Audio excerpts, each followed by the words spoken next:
이제 야고보서 말씀도 이제 얼마 남지 않았습니다. 우리 이제 2장이면 이제 야고보서 말씀도 마무리될 것 같은데요.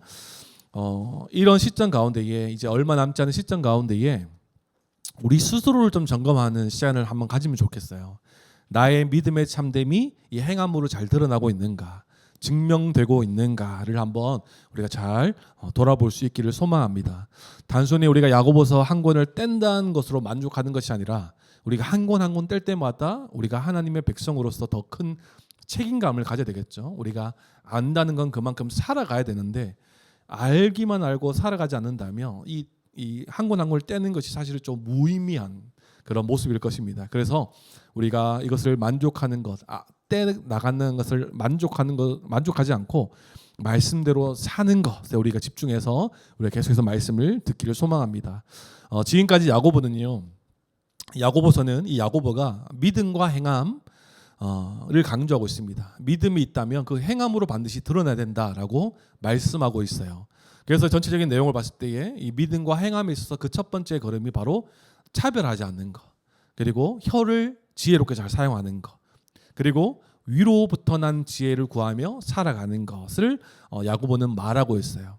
이런 것들을 우리가 생각하면서 믿음의 참됨을 이 행함으로 드러낼 수 있어야 된다라고 야고보는 말하고 있는 것이죠. 그래서 오늘 본문 말씀은 앞선 이 1장에서 3장까지의 내용을요, 조금 이 모든 내용들을 좀 하나로 묶는 그 완전 결론은 아니지만 1장부터 3장까지의 좀 결론을 좀 맺는 이런 본문으로 좀 볼 수가 있습니다. 그래서 오늘 말씀의 핵심은요, 매우 분명하게 우리에게 말씀하세요. 그래서 이미 설교의 끝부분인데 제가 한번 정리해드리면 오늘 본문 말씀은 이렇게 말해요.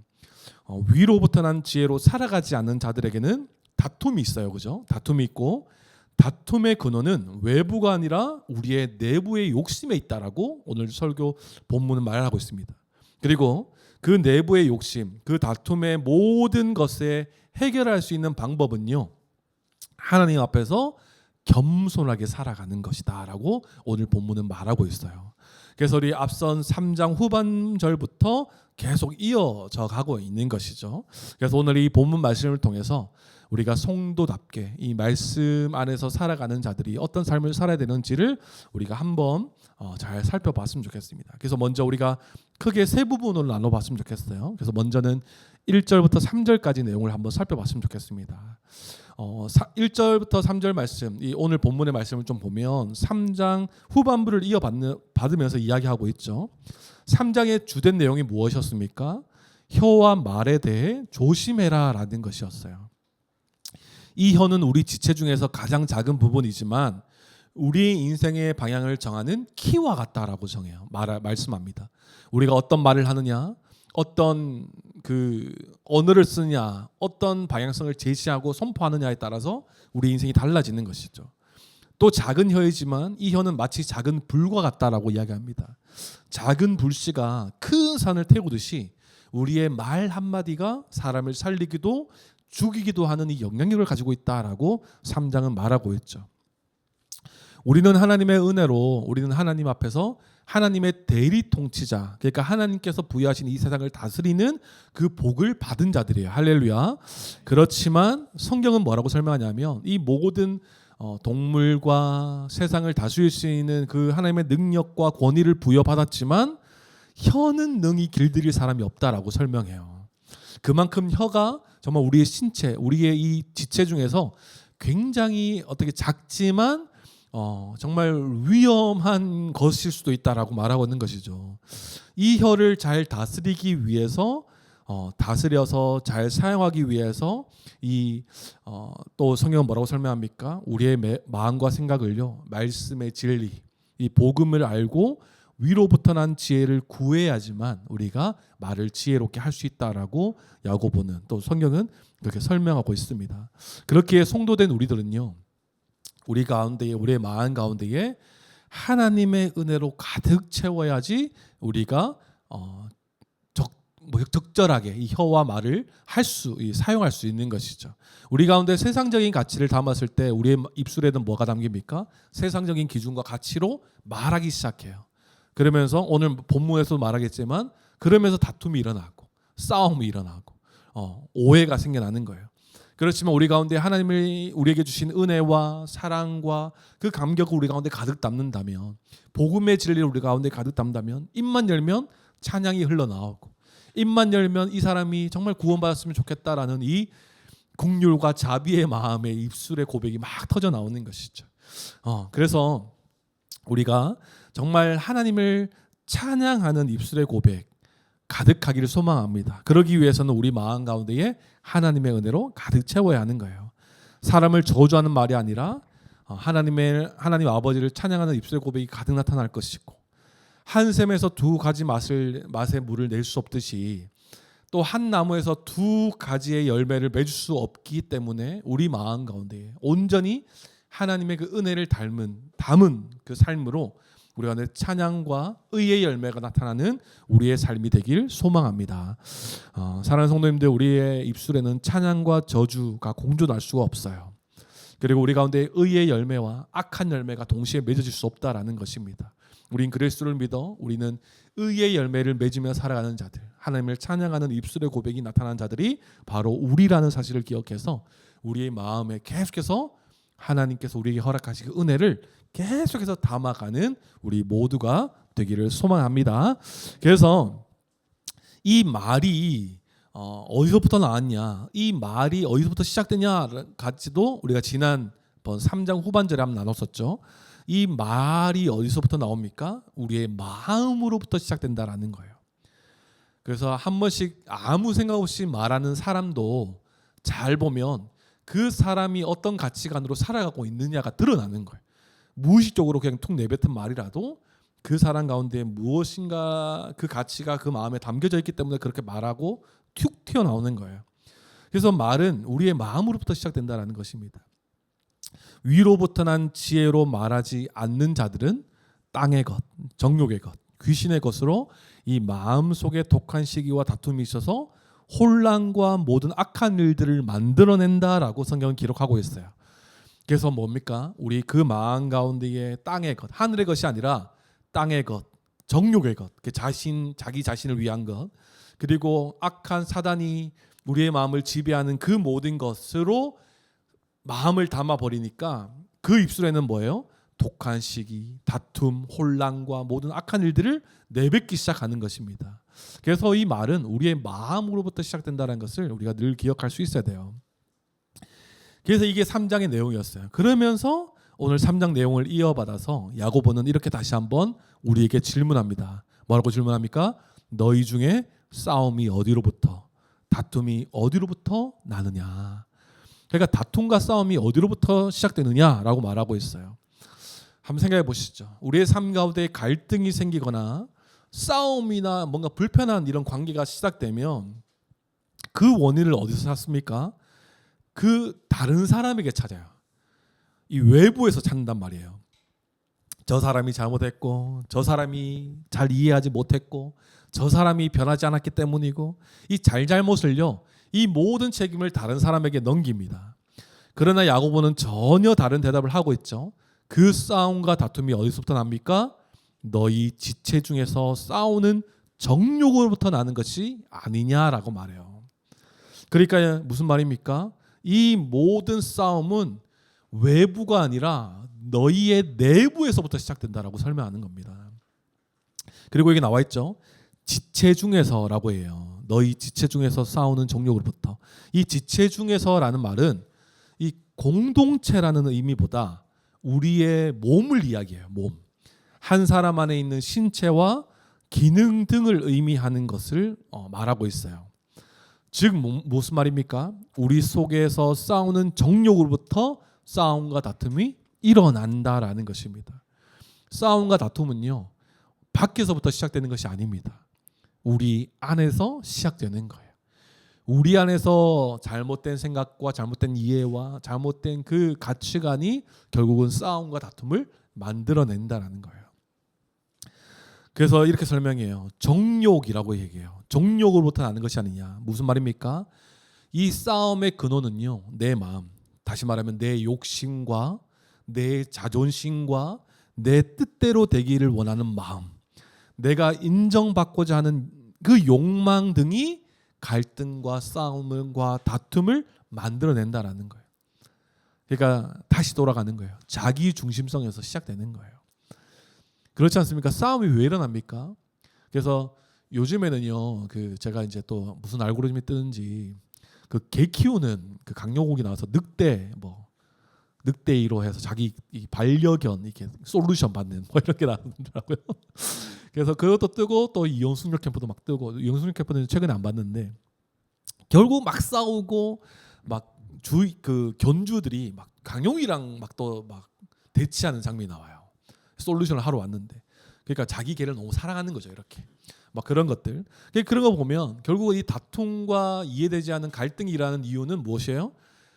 자기 안에 있는 자기의 자존심, 자기의 욕심 이런 것이 인정받지 않기 때문에 갈등과 싸움이 일어나는 거 아니겠습니까?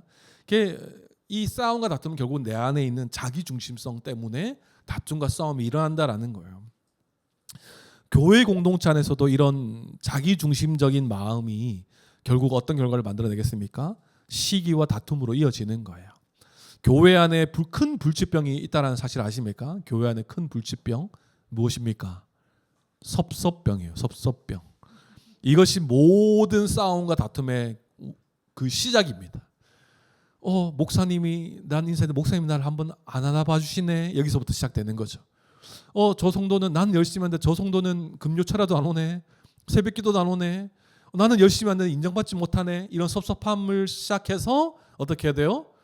이 교회에 대한 불평 불만을 비치면서 교회의 하나됨을 깨트리기 시작하는 거예요. 이 교회의 다툼과 싸움이 어디서부터 시작된다고요? 외부에 있는 게 아니라고요. 우리의 경계 대상은 이단이 아니에요. 신천지가 아니라는 거예요. 우리 내부에 있는 자기 중심성이라는 것입니다. 이렇게 살아가는 자들이, 그 자기 중심적으로 살아가는 자들이 교회에서만 그런 갈등을 만들어내겠습니까? 가정에서도 그런 갈등을 만들어내고, 직장에서도 어디에 있든지 그 사람이 가는 곳곳마다 갈등이 생겨나는 거예요. 자기 중심적으로 살아가는 자들, 자기의 이 지체 중에서 싸우는 이 정욕으로부터 내가 더 인정받고, 내가 더 자존심이 더 세워져야 돼요. 자존감이 더 세워져야 되고, 내가 더 욕심이 채워져야 된다는 이 마음 때문에 갈등이 일어난다는 것이에요. 그래서 야고보는 뭐라고 말하냐면, 이런 욕심을 따라가는 사람, 자기 중심적으로 살아가는 사람은 하나님 앞에서 결코 아무것도 얻지 못한다라고 설명합니다. 무언가를 얻고자 할 때 하나님께 구하기 전에 뭐예요? 먼저 내 욕심이 작동해서 그것을 얻고자 뭐까지 한다고요? 살인도 하고 시기도 하며 다투고 싸운다라고 이야기해요. 근데 여기서 나오는 살인은요, 진짜 사람을 죽이는 이런 것이 아니라 우리가 예수님께서 가르치신 그 내용 안에서도 담겨져 있지만 미워하는 것도 살인이다라고 설명하는 거예요. 그러니까 무엇이에요? 내가 더 갖고자, 내 욕심을 더 채우고자 이 사람이 가진 것에 대해서 어떻게 해요? 막 미워하고 이 사람을 막 시기 질투하고 이런 것도 살인에 포함된다라는 거예요. 그런 사람들은 어떻게 해요? 하나님께 구하기 전에 내 욕심이 먼저 작동하니까 하나님께 얻지 못한다라고 설명합니다. 또 하나님께 구하고 기도한다 할지라도 뭐예요? 자기의 욕심대로, 자기의 정욕대로 쓰려고, 자기의 이기심과 쾌락을 채우려고 잘못 구하기 때문에 하나님께 얻지 못한다라고 설명하는 것이죠. 그래서 이 구절 우리가 어디서 많이 봤죠, 그죠? 기도에 대한 그 내용에서 이 구절을 되게 많이 인용하잖아요. 구하여도 얻지 못함은, 그죠? 근데 이 앞선 문맥을 보면 결국 우리가 기도해도 얻지 못하는 그 이유가 뭐라고요? 우리의 욕심 때문이라는 거예요. 내 안에 있는 정욕 때문에, 내 안에 있는, 그죠? 이 정욕 때문에 다툼과 시기와 그 싸움이 일어나고 하나님께 구하여도 얻지 못한다라고 설명하는 거예요. 그 모든 것이 우리의 정욕, 우리의 마음으로부터 시작된다라고 설명하는 것입니다. 그렇다면 우리는 무엇을 구해야 됩니까, 성도님들? 우리가 구해야 될 것은 먼저 그의 나라와 그의 의를 구해야 될 줄 믿습니다. 할렐루야. 하나님의 영광이 먼저이고요. 우리의 필요는 그 다음이에요. 나의 욕심은요, 하나님의 뜻과 맞지 않을 때가 대부분일 것입니다. 하나님께서 원하지 않는 것을 우리가 구할 때가 너무나 많을 것이에요. 자기 중심적이고 자기 정욕으로 구하는 기도는 응답받지 못한다라는 것을 우리는 기억해야 되는 것입니다. 그러니까 다시 한번 정리해 보면 모든 싸움과 모든 다툼과 기도에도 얻지 못하는 그 원인이 어디 있다고요? 우리 마음속 정욕 때문이라는 것이에요. 하나님께 얻지도 못하는 삶, 싸움과 다툼이 일삼는 삶, 그 모든 삶은 자기 중심성에서부터 시작된다라는 것을 우리가 기억할 수 있어야 될 것이에요. 성도님들, 우리는요 예수 그리스도를 통해서 하나님 안에서 이미 성결케 된 자들이에요. 할렐루야. 구원받은 하나님 백성답게 우리는 싸움과 다툼, 이것이 우리의 열매가 아니라 의의 열매를 맺고 하나님의 뜻을 구하며 살아가는 것이 우리의 마땅한 삶이다라는 것을 기억하며 살아갈 수 있어야 할 것입니다. 성도님들, 기억합시다. 싸움은요, 다툼은 우리의 외부에서부터 시작되는 것이 아니에요. 우리의 마음으로부터, 이것이 우리의 혀로 나타나서 싸움이 시작되는 것이에요. 그래서 우리의 마음과 생각을 잘 지킬 수 있는 저와 여러분들에게 소망합니다. 그리고 또 4절에서 6절까지 또 이야기합니다. 우리 4절부터 6절까지의 말씀을요, 우리 한번 읽어주시겠습니까? 시작.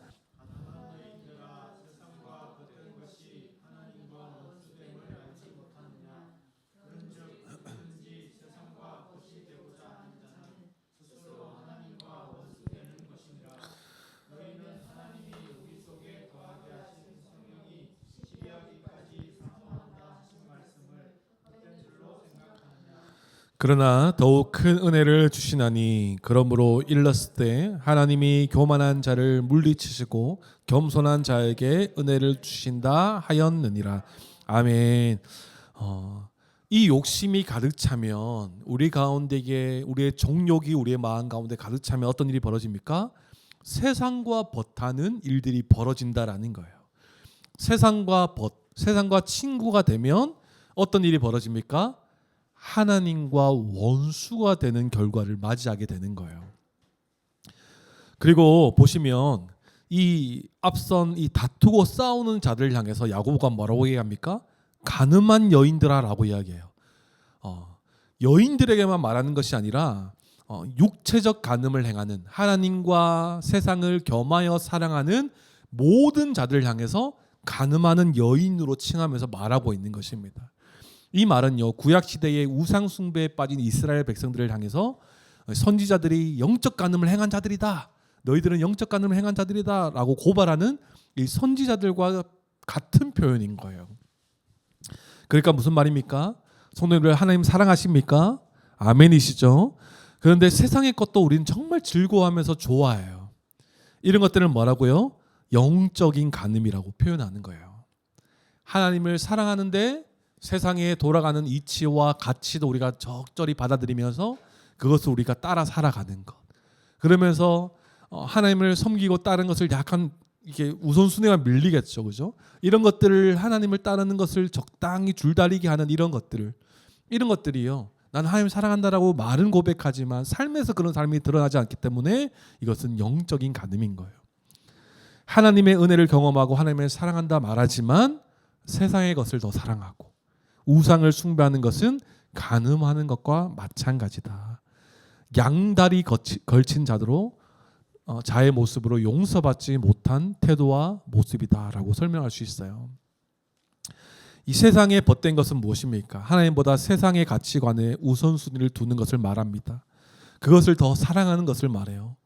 그런 자들은 하나님과 원수가 되는 것이에요. 하나님의 사랑을 받은 자임에도 불구하고 하나님과 원수가 되는 것입니다.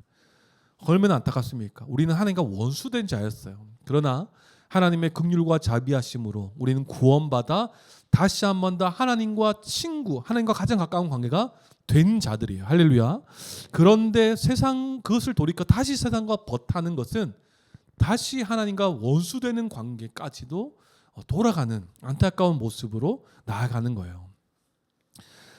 성도님들, 세상의 기준과 가치를 더 사랑하고 따르려고 한다면 우리는 스스로 하나님과 원수되려고 아예 작정하는 사람들처럼 되는 거예요. 세상의 가치관 무엇입니까? 돈과 명예, 성공과 능력으로 사람을 평가하는 것이 세상의 가치와 기준입니다. 그런데 하나님 나라의 기준과 평가는 다르죠. 무엇입니까? 사람의 배경과 지위가 아니에요. 이 사람이 목사인가, 평신도인가, 전도를 얼마나 했나, 헌금을 많이 했나, 이것으로 하나님은 우리를 평가하지 않는다라는 것입니다. 무엇으로 평가하십니까?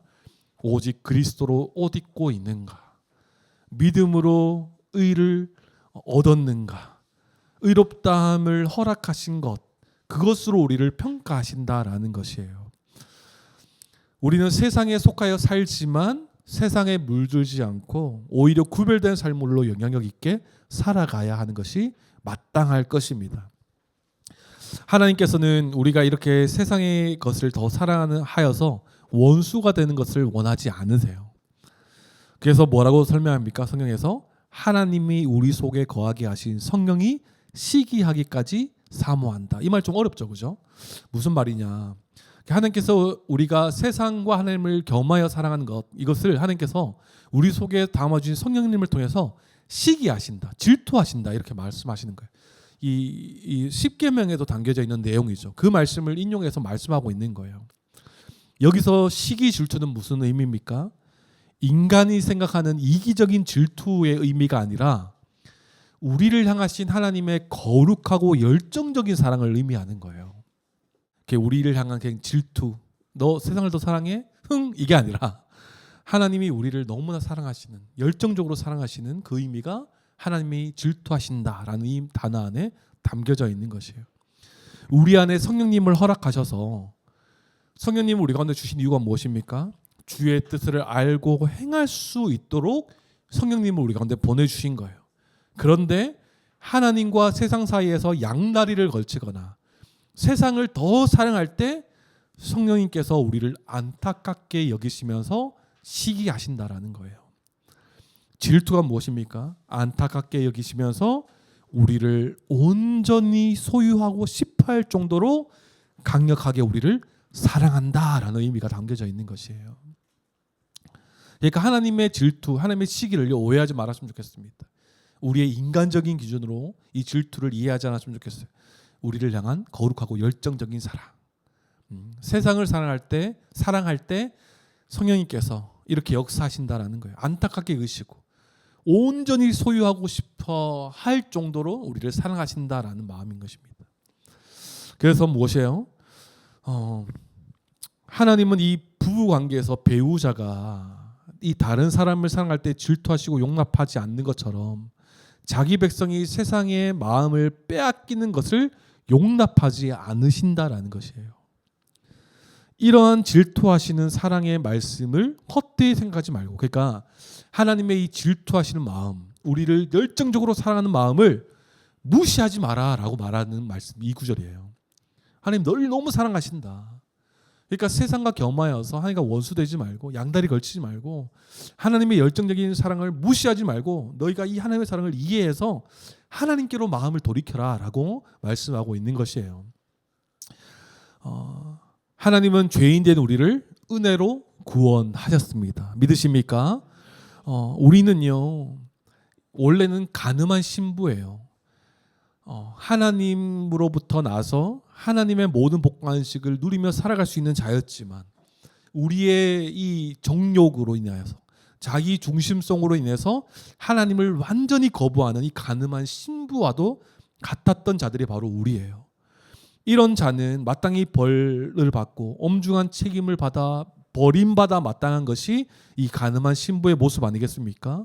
그러나 하나님은 이 가늠한 신부와 같은 우리를요 은혜로 품어주신 것이에요. 용서하셨다라는 것입니다. 그래서 이 용서의 은혜는 누구에게 부어주시냐 하니까 겸손한 자에게 부어주신다라는 것입니다. 겸손한 자의 반대는 누굽니까? 교만한 자죠. 앞서 설명드렸던 모든 이 정욕으로 시작된 모든 삶으로 일삼는 사람을 뭐라고 말합니까? 교만한 자라고 설명하는 거예요. 교만한 자는 자기 중심적으로 정욕대로 싸움과 다툼을 일삼고 하나님께 구하지도 않고 세상과 버타며 살아가는 자들이 교만한 자들이에요. 이 교만한 자들을 하나님께서 어떻게 하신다고요? 대적하신다 라고 설명합니다. 그러나 이 겸손한 자는 어떤 자들이에요? 자신의 비참함을 깨닫고 자신의 무능력함을 알고 하나님만 의지하는 자들이 겸손한 자들이에요. 그래서 팔복을 들여다보면 어떤 자들입니까? 심령이 가난한 자, 애통하는 자, 의에 줄이고 목마른 자들이 이런 자들이에요. 겸손한 자예요. 나로서는 방법이 없구나. 나로서는 이 죄의 문제를 해결할 수가 없구나 라고 인정하는 자.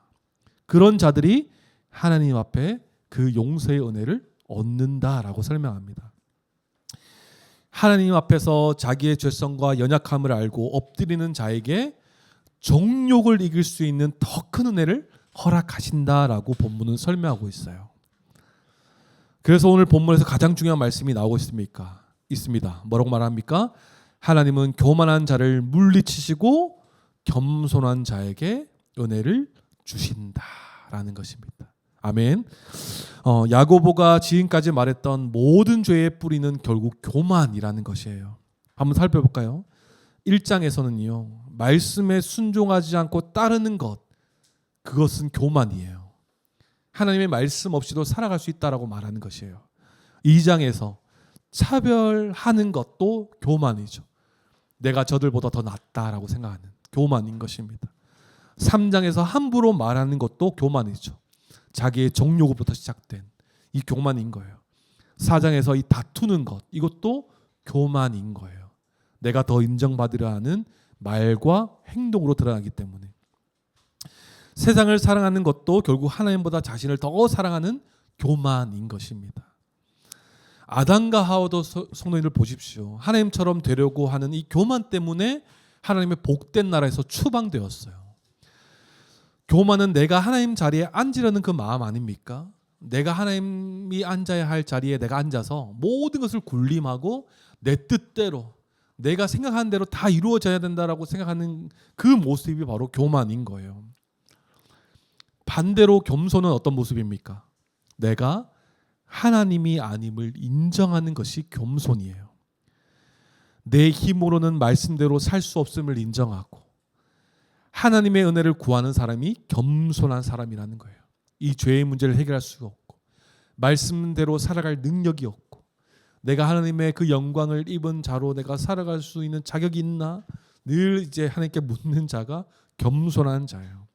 이런 겸손한 자에게 하나님은 은혜를 허락하신다라는 것입니다. 사랑하는 성도님들, 우리가 4절부터 6절까지를 보면서 우리가 세상과 버타는 것은 우리 정욕대로 일어나는 이 모습 때문에 하나님과 원수되는 모습이에요.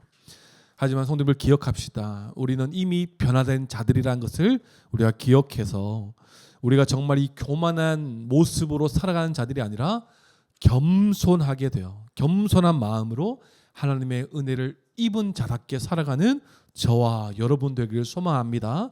그래서 이 정욕을 이길 수 있는 방법 무엇입니까? 겸손이라는 거예요. 그래서 7절부터 10절까지는 그것을 더 분명하게 말합니다. 우리 7절부터 10절까지 한번 읽어봅시다. 시작. 그런즉 너희는 하나님께 복종할지어다. 마귀를 대적하라. 그리하면 너희를 피하리라. 하나님을 가까이 하라. 그리하면 너희를 가까이 하시리라. 죄인들아 손을 깨끗이 하라. 두 마음을 품은 자들아 마음을 성결하게 하라. 슬퍼하며 애통하며 울지어다. 너희 웃음을 애통으로 너희 즐거움을 근심으로 바꿀지어다. 주 앞에서 낮추라. 그리하면 주께서 너희를 높이시리라. 아멘. 야고보는요 이어서 이렇게 말하죠. 그런즉 이렇게 얘기해요. 그런즉 너희는 하나님께 복종할지어다. 마귀의 대적하라라고 설명해요. 그러니까 무슨 말입니까?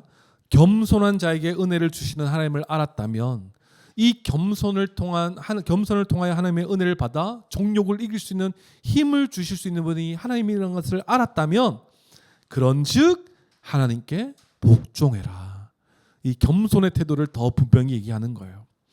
하나님께 복종하는 것만큼 자신의 겸손을 보여주는 것이 없을 거예요. 반대로 말해보면 우리 자신을 낮출 때 하나님께 복종하는 것이 가능하다라는 것을 말하고 있는 것입니다. 그런데 이 본문에서 그죠? 7절 본문에서 우리가 이 순서를 잘 기억해야 돼요. 먼저 하나님께 복종하고 그 다음 마귀를 대적해야 되는 것입니다. 우리의 정욕, 겸손한 마음으로 정욕을 이기려면, 정욕의 마음을 이길 수 있는 하나님의 은혜를 얻으려면 먼저 하나님께 복종하는 것이 중요하다라는 거예요. 말씀에 순종하는 것이 중요하다라는 것입니다. 때때로 우리가 이게 영적 전쟁 이야기를 하다 보면 잘못 이해할 때가 있죠. 이 특별한 체험이나 특별한 방법으로 생각할 때가 있는데, 이 영적 전쟁을. 그래서 이제 먼저 우리가 해야 될 게 뭐냐? 하나님의 말씀 듣기 전에 마귀를 대적해야 된다고 생각하는 거예요. 사단아 물러가라. 떠나갈지어다. 이게 사단을 완전히 차단하고 우린 그 다음에 하나님의 말씀 들을 거야. 하나님 이 마귀를 대적해야, 마귀를 완전 차단해야 우리는 하나님의 말씀에 순종할 수 있는 힘과 능력이 우리 가운데 하나님께서 허락하실 거야. 이렇게 잘못 생각하는 영적 전쟁이 있다라는 거예요. 그래서 오늘 본문 말씀을 통해서 우리가 이 영적 전쟁을 우리 다시 한번 생각해 봤으면 좋겠어요. 마귀를 대적하기 전에 뭐예요? 하나님께 먼저 복종하는 거예요. 하나님께 먼저 우리가 말씀을 순종하고 하나님이 우리의 삶의 우선순위가 되어 있고 하나님이 우리의 최고의 가치로 인정하면서 주님을 따르려는 이 태도가 우리 가운데 먼저 있고 난 다음에 마귀를 대적하는 거예요. 나는 말씀대로 살 거야. 너 왜 나 이걸 방해해? 이 순서가 돼야 되는 거예요. 너 오지 마. 나 하나님 말씀 들어야 돼. 그런 사람은 백방 하나님 말씀 못 들어요. 이 순서를 우리가 잘 기억했으면 좋겠어. 이 영적 전쟁에 대한 내용으로. 그래서 우리가 정말 우리가 마귀가 떠나가서 하나님께 순종할 수 있는 힘과 능력이 생기는 것이 아니라 먼저 하나님의 말씀 앞에 순종하고 복종할 수 있어야 마귀를 대적할 수 있는 힘과 능력이 생기는 거예요. 이것이 잘못된 것이다. 이것이 우리에게 평안과 기쁨을 가져다 줄 수 있는 것이 아니다라고 분별할 수 있는 것이죠. 그래서 우리 기억합시다. 이 야고보가 그래서 말하는 거죠. 가장 강력한 영적 전쟁은 먼저는 하나님의 말씀에 순종하는 것이다라고 말하고 있는 것이에요. 하나님의 말씀 앞에 서 있는 것이 바로 마귀를 대적하는 삶이다라는 것입니다. 그러면 어떻게 해요? 마귀가 떠나간다라고 성경은 기록하고 있어요. 우리 가운데 이게 어떤 악한 권세들이 막 우리를 방해할 때 우리가 먼저 해야 할 것이 무엇입니까? 마귀를 대적하는 것이 먼저가 아니라 하나님의 말씀 앞에 서는 거예요. 먼저 하나님의 말씀의 뜻이 무엇인지, 하나님의 사랑과 하나님의 능력이 어떻게 나타나는지를 먼저 보고 마귀를 대적할 때 우리는 마귀가 떠나간다라는 것입니다.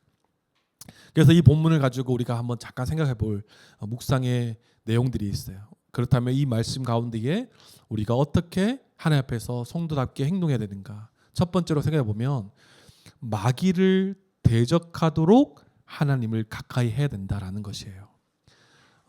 우리 가운데 겸손한 마음으로 하나님의 백성답게 살아가려면 먼저 하나님을 가까이 해야 된다라는 것입니다. 하나님을 가까이 하는 것 자체가 마귀를 대적하는 것이다라는 것을 기억할 수 있어야 되는 것입니다. 마귀를 대적하는 이 순서가 먼저 되면 어떻게 해요? 우리의 모든 정신과 우선순위가 마귀에게 집중되어 있는 거예요. 그런데 마귀를 대적하는 것은 하나님을 먼저 가까이 할 때 대적하는 방법이 되는 것입니다. 마귀는요, 우리의 정욕을 부추겨서 세상과 벗되도록 우리를 유혹합니다. 그래서 우리 가운데 다툼이 있고 싸움이 있고 기도를 하나님께로 집중하지 못하도록 방해하는 것이죠. 하지만 하나님의 은혜 안에 겸손하게 그 은혜만을 갈망하면서 하나님의 가장 가까운 벗삼아 주신 은혜를 생각하면서 이 세상이 아니라 하나님을 더 가까이 할 때 하나님은 우리에게 은혜를 허락하신다라는 것입니다. 사랑하는 성도님들, 하나님을 가까이 하는 저와 여러분들에게 소망합니다. 그리고 두 번째, 손과 마음을 성결하게 해야 된다라는 것이에요. 우리가 겸손하게 하나님의 은혜를 입은 자로서 우리가 이 믿음의 삶이 되기 위해서는요, 손과 마음을 성결케 해야 된다라는 것입니다. 손은 무엇입니까? 우리 코로나 이후에 사람들의 생활 습관이 많이 바뀌었다 하죠. 손을 잘 안 씻던 사람들이 집에 들어오자마자 손 씻고 이게 습관화된 거예요. 와, 진짜 좋은 습관인 것 같아요. 이것 때문에 감기나 이런 것들이 좀 덜하잖아요, 요즘에. 이 손은 무엇입니까? 손 단순히 손을 이제 깨끗이 하라 이게 아니라 손은요, 우리의 행동을 의미하는 거예요. 마음은 무엇입니까? 마음은 우리의 동기를 의미하는 거예요. 그러니까 이 두 가지를 우리는 깨끗하게 성결하게 해야 된다는 것입니다. 지금까지 야고보가 성도들을 향해서 어떻게 불렀습니까? 형제들아 이렇게 불렀어요. 그런데 지금은 어떻게 부르고 있습니까? 죄인들아 이렇게 부르고 있어요. 그죠? 이 죄는 무엇입니까? 앞선 본문에 나왔듯이 두 마음을 품은 죄예요. 하나님의 은혜를 입었지만 세상을 버타며 하나님과 원수되어 있는 그 상태, 이 성도들을 향해서 지금까지 형제라 불렀는데 더 강하게 얘기하면서 죄인들아 이렇게 얘기하고 있다는 거예요. 지극히 자기 중심적이고 교만한 죄를 이야기하고 있는 것입니다. 성도들은 이제 죄인이 아니라 의인이죠. 그렇기 때문에 우리는 날마다 무엇을 해야 됩니까? 우리의 행동과 마음의 동기를 하나님의 은혜 안에서 다시 한 번 더 되새게 된다는 거예요. 하나님의 은혜를 입은 자이며 하나님의 은혜를 입은 자답게 살아갈 수 있는 자임을 기억할 때 우리는 겸손하게 하나님 앞에 설 수 있고 하나님의 은혜를 입어 살아갈 수 있다는 것입니다. 사랑하는 성도님들, 우리가 하나님의 은혜를 입은 자로서 손과 마음을 성결하게 하는 우리 모두가 되기를 소망합니다. 날마다 하나님의 은혜를 겸손하게 기억하여서 살아가는 우리 모두가 되기를 소망합니다. 그리고 세 번째는요, 자기 죄에 대해 슬퍼하며 애통해야 한다라는 것이에요. 자기 죄에 대해 슬퍼하며 애통해야 된다. 겸손한 자가 어떤 자라고요? 자기의 죄성을 아는 자. 이 죄의 해결 방법이 나에게 없다라는 것을 아는 자가 겸손한 자인 것입니다. 나의 나됨은 오직 주의 은혜임을 아는 자가 겸손한 자예요. 우리가 이 자리에 있는 것, 왜 이 자리에 있습니까? 어떻게 해서 우리가 이렇게 예배드리고 있습니까? 내가 그냥 부모님 밑에서 믿는 집안에서 태어나서 또는 어떤 계기를 통해서 그냥 교회를 나가게 돼서 그것이 아니라 오직 하나님의 전적인 은혜요 섭리로 우리가 이 자리에 앉아있는 줄 믿습니다. 그 시작은요 어떻게 시작됐습니까? 내가 죄인이라는 것을 깨달은 후로부터 우리의 믿음의 삶이 시작된 거예요. 그냥 주변에 좋은 교회가 있어서 또 부모님이 기독교 집안이라서 그냥 교회에 나간 것이 아니라 우리가 이렇게 믿고 신앙생활을 할 수 있는 것은 내가 죄인이라는 것을 깨달은 후로부터 시작되었다는 거예요. 우리가 나중에 철로역정도 우리가 함께 배울 건데 철로역정의 주인공인 크리스찬이라는 사람이 등장합니다. 그 사람의 이 천국 도시를 향한 여정을 그린 내용이 철로역정이죠. 근데 그 크리스찬이라는 청년이 어떻게 해서 천국 도성을 꿈꾸고 소망하게 되었는지 아십니까? 그 시작은 자기가 스스로 죄인임을 자학하면서부터 시작돼요. 예수님을 믿는 것부터 시작되는 것이 아니라요. 내가 예수를 믿기 전에 내가 죄인이란 것을 먼저 깨달음으로부터 예수님을 만나고 예수님을 만나서 교회가 되고 천국 도성을 향해서 걸어가는 이 여정을 그려가고 있어요. 그 시작이 뭐라고요? 스스로 죄인임을 자학하는 것으로부터 우리의 믿음의 삶이 시작된다라는 것입니다. 그래서 뭐예요? 우리는 우리의 죄에 대해서 그냥 그럴 수도 있지라고 넘기는 것이 아니라 이 죄에 대해서 슬퍼하며 애통할 수 있어야 된다는 거예요. 우리의 죄가 하나님 앞에서 얼마나 끔찍하고 비참한지, 얼마나 소망이 없는지를 깨달아서 이 울며 살아가는 자들이 바로 우리라는 거예요. 세상은요 즐거움과 웃음이 넘쳐납니다. 그러나 우리의 죄를 깨달은 후로부터는 무엇이에요? 이 웃음이 애통이 되고 오늘 그 말씀을 하고 있죠. 그죠? 슬퍼하며 애통하며 울지어다. 너희 웃음을 애통으로 너희 즐거움을 근심으로 바꿀지어다. 무슨 말입니까? 이 죄를 깨달은 후로부터 우리의 웃음, 그 세상이 주는 웃음이 애통이 되고 세상이 주는 그 즐거움이 근심이 되는 거예요. 이것에 소망이 없기 때문에. 그런데 여기서 끝나면 안 되겠죠. 그러나 하나님께서 예수 그리스도의 형벌 대속적 십자가 죽음을 통해서 다시 나의 슬픔을 기쁨으로 바꾸어 주셨고 할렐루야. 우리의 근심을 소망으로 바꾸어 주셨어요. 할렐루야. 그래서 우리가 주 앞에서 겸손하기 위해서 먼저 우리의 죄에 대한 엄중함과 비참함을 알아야 하는 것입니다. 지금 구원받아서 우리가 너무 좋지만 하나님 앞에서 겸손하게 살아가는 성도다울 수 있으려면 우리의 죄 앞에서 우리가 얼마나 비참한 존재인지를 애통하며 슬퍼할 수 있어야 되는 거예요. 하나님을 떠나서는 나는 그런 존재구나. 하나님 떠나서는 나에겐 소망이 없구나. 슬픔과 애통이 벗어날 수 없는 자구나 라는 것을 늘 기억할 때 우리는 겸손히 하나님의 은혜와 사랑을 입을 수 있는 것이에요. 그리고 마지막 야고보는 말씀합니다. 뭐라고 말합니까? 주 앞에서 낮추라. 그리하면 주께서 너희를 높이시리라. 주 앞에서가 중요하죠. 우린 다른 사람과 비교하면 겸손해질 수가 없어요. 다른 사람과 비교하면 우리 가운데 이게 교만한 마음만 생겨나기 시작합니다. 항상 나보다 부족한 사람도 있고요. 나보다 나은 사람도 있기 때문에 다른 사람과 비교하면 절대 겸손해질 수가 없는 거예요. 하지만 예수님 앞에 서면 이야기가 달라집니다. 십자가 앞에서는 누구도 자랑할 수 없는 것이죠. 왕이신 예수님께서 가장 낮은 자리까지 내려오셔서 우리를 섬겨주셔서 우리가 구원을 입은 것 아니겠습니까? 그분을 바라볼 때 우리는 비로소 자신을 낮출 수 있는 거예요.